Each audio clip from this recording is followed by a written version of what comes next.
Hi ಎಲ್ರಿಗೂ ನಮಸ್ಕಾರ. ಎಲ್ಲರೂ ಹೇಗಿದ್ದೀರಾ? ಬನ್ನಿ ಇವತ್ತು ಪಟಾಪಟ್ ಅಂತ ಮದುವೆ ಮನೇಲಿ ಮಾಡ್ತಾರಲ್ವಾ ಬೇಳೆ ರಸಮ್ಮು, ಅದು ಹೇಗೆ ಮಾಡೋದಂತ ನಾನು ನಿಮಗೆ ತೋರಿಸ್ಕೊಡ್ತಾ ಇದ್ದೀನಿ. ಸೊ ಒಂದು ಪಾತ್ರೆ ಇಟ್ಕೊಂಡು ಎಣ್ಣೆ ಹಾಕ್ಕೊಳ್ಳಿ. ಎಣ್ಣೆ ಕಾದ ನಂತರ ಸಾಸಿವೆ ಚಿಟಪಟ ಆದಮೇಲೆ ಹಿಂಗು ಹಾಕ್ಕೊಳ್ಳಿ.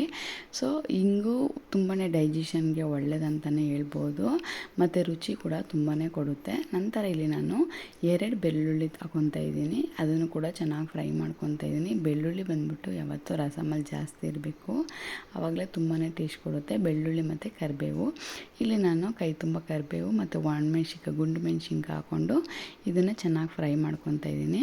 ನಂತರ ಕರಿಬೇವು ಕಡ್ಡಿ ಬರುತ್ತಲ್ವ, ಅದನ್ನು ಕೂಡ ಈ ಸಾಂಬಾರಿಗೆ, ಈ ರಸಮ್ಗೆ ನಾವು ಯೂಸ್ ಮಾಡ್ತಾಯಿದ್ದೀವಿ. ಸೊ ಅದನ್ನು ಕೂಡ ಹಾಕ್ಕೊಂಡು ಚೆನ್ನಾಗಿ ಫ್ರೈ ಮಾಡ್ಕೊಳ್ಳಿ. ಎಷ್ಟು ಚೆನ್ನಾಗಿ ನಾವು ಫ್ರೈ ಮಾಡ್ತೀವೋ ಅಷ್ಟು ಟೇಸ್ಟ್ ಅಂತಲೇ ಹೇಳ್ಬೋದು. ಸೊ ಈ ಬೆಳ್ಳುಳ್ಳಿ ಕಲರ್ ಚೇಂಜ್ ಆಗೋ ಮಟ್ಟಿಗೆ ನಾವು ಮಾಡ್ಕೊಬೇಕು ಫ್ರೈನ. ಇವಾಗ ನಾನು 2 ಟೇಬಲ್ ಸ್ಪೂನ್ ಜೀರಿಗೆ ಮತ್ತು 1 ಟೇಬಲ್ ಸ್ಪೂನ್ ಮೆಣಸು ಹಾಕ್ಕೊಂಡು ಚೆನ್ನಾಗಿ ಸಾಫ್ಟಾಗಿ ರುಬ್ಕೊಂಡು ಬಂದಿದ್ದೀನಿ, ಪುಡಿಯಾಗಿ. ಸೊ ಇವಾಗ ಅದನ್ನು ಕೂಡ ಹಾಕ್ಕೊಂಡು ಇದನ್ನು ಚೆನ್ನಾಗಿ ಹಸಿ ವಾಸನೆ ಹೋಗೋವರೆಗೂ ಫ್ರೈ ಮಾಡ್ಕೊಬೇಕು. ನಂತರ ಫ್ರೈ ಮಾಡ್ಕೊಂಡ ನಂತರ ಇಲ್ಲಿ ಒಂದು ಸ್ವಲ್ಪ ಗೋಲಿ ಗಾತ್ರಕ್ಕಿಂತ ಸ್ವಲ್ಪ ಜಾಸ್ತಿನೇ ಹುಣ್ಸೆಹಣ್ಣು ನೆನೆಸಿಟ್ಕೊಂಡಿದ್ದೆ, ಅದನ್ನು ಚೆನ್ನಾಗಿ ನೀಟಾಗಿ ಅದನ್ನು ಕೂಡ ಮಿಕ್ಸ್ ಮಾಡಿಕೊಂಡು, ಸೊ ಇದು ಚೆನ್ನಾಗಿ ಕುದಿ ಬರಬೇಕು. ಇವಾಗ ನಾನು ಒಂದು 2 ಚಿಕ್ಕ ಗ್ಲಾಸಲ್ಲಿ, ಟೀ ಕುಡಿಯೋ ಗ್ಲಾಸಲ್ಲಿ 2 ಗ್ಲಾಸ್ ಆಗೋಷ್ಟು ಬೇಳೆ ಮತ್ತು 2 ಟೊಮೊಟೊ ಹಾಕ್ಕೊಂಡು ಕೂಗಿಸ್ಕೊಂಡಿದ್ದೆ. ಒಂದು 3ರಿಂದ 4 ವಿಷಲ್ ಕೂಗಿಸ್ಕೊಂಡಿದ್ದೆ. ಸೊ ಅದನ್ನು ಕೂಡ ಚೆನ್ನಾಗಿ ಸ್ಮ್ಯಾಶ್ ಮಾಡಿ ಅದನ್ನು ಕೂಡ ಯೂಸ್ ಮಾಡ್ತಾಯಿದ್ದೀನಿ. ಮತ್ತು ಆ ಬೇಳೆ ಬೇಯಿಸಿದ ನೀರಿತ್ತಲ್ವ, ಆ ನೀರನ್ನು ಹಾಕ್ಕೊಂಡು ನೋಡಿ, ತುಂಬ ತಿಕ್ಕಾಗಿದೆ ಸಾಂಬಾರು ಥರ. ಸೊ ಹಾಗಾಗಿ ಇನ್ನೊಂದು ಸ್ವಲ್ಪ ಒಂದು 2 ಗ್ಲಾಸಷ್ಟು ನೀರು ಹಾಕ್ಕೊಬೇಕು. ಇದಕ್ಕೆ ನೀರು ಹಾಕ್ಕೊಂಬಿಟ್ಟು ಚೆನ್ನಾಗಿ ಕುದಿಯೋಕ್ಕೆ ಬಿಟ್ಬಿಟ್ಟು ಸ್ವಲ್ಪ ರುಚಿಗೆ ತಕ್ಕಷ್ಟು ಉಪ್ಪು ಹಾಕ್ಕೊಬೇಕು. ಮತ್ತು ನಾನಿಲ್ಲಿ ರಸಮ್ ಪೌಡ್ರು ಒಂದು ಅರ್ಧ ಟೇಬಲ್ ಸ್ಪೂನು, ಅಚ್ಕಾರದ ಪುಡಿ ಒಂದು ಅರ್ಧ ಟೇಬಲ್ ಸ್ಪೂನ್ ಹಾಕ್ಕೊತಾ ಇದ್ದೀನಿ.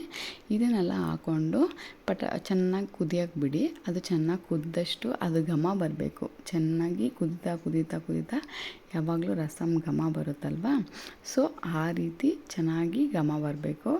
ನಂತರ ಉಪ್ಪು ಖಾರ ಎಲ್ಲ ಚೆಕ್ ಮಾಡ್ಕೊಳ್ಳಿ, ಎಲ್ಲ ಕರೆಕ್ಟಾಗಿದೆಯಾ ಅಂತ ಅಂದ್ಬಿಟ್ಟು. ಖಾರ ಕಮ್ಮಿ ಆದರೆ ಮತ್ತು ಸ್ವಲ್ಪ ಖಾರದ ಪುಡಿ ಹಾಕ್ಕೊಳ್ಳಿ, ಉಪ್ಪು ಕಮ್ಮಿ ಆದರೆ ಸ್ವಲ್ಪ ಉಪ್ಪು ಸೇರಿಸ್ಕೊಳ್ಳಿ.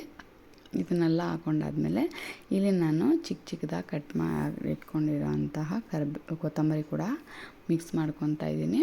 ಸೊ ಅಷ್ಟೇ, ಇನ್ನೊಂದು ಕುದಿ ಬಂದಿಷ್ಟಕ್ಕೆ ನೀಟಾಗಿ ಆಫ್ ಮಾಡಿಬಿಟ್ರೆ ಸೊ ನಿಮಗೆ ಮದುವೆ ಮನೆ ಶೈಲಿಯಲ್ಲಿ ಬೇಳೆ ರಸಮ್ ರೆಡಿ ಅಂತಲೇ ಹೇಳ್ಬೋದು.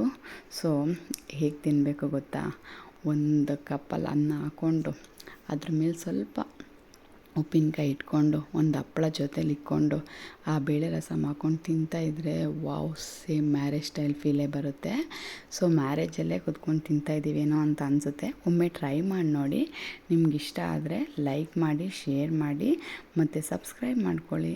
ಮತ್ತು ನಿಮಗೇನಾದರೂ ಹೊಸ ರೆಸಿಪಿ ಬೇಕು ಅಂದರೆ ದಯವಿಟ್ಟು ಕಮೆಂಟ್ ಮಾಡಿ. ಖಂಡಿತ ನಾನು ಆ ರೆಸಿಪಿನ ಟ್ರೈ ಮಾಡಿ ನಿಮಗೆ ವಿಡಿಯೋ ಮುಖಾಂತರ ತೋರಿಸ್ತೀನಿ. ದಯವಿಟ್ಟು ನಮ್ಮ ಚಾನಲ್ನ ಸಬ್ಸ್ಕ್ರೈಬ್ ಮಾಡ್ಕೊಳ್ಳಿ. ಮತ್ತು ವಿಡಿಯೋ ನೋಡೋದಕ್ಕಾಗಿ ಎಲ್ಲರಿಗೂ ಧನ್ಯವಾದಗಳು. ಶುಭ ದಿನ.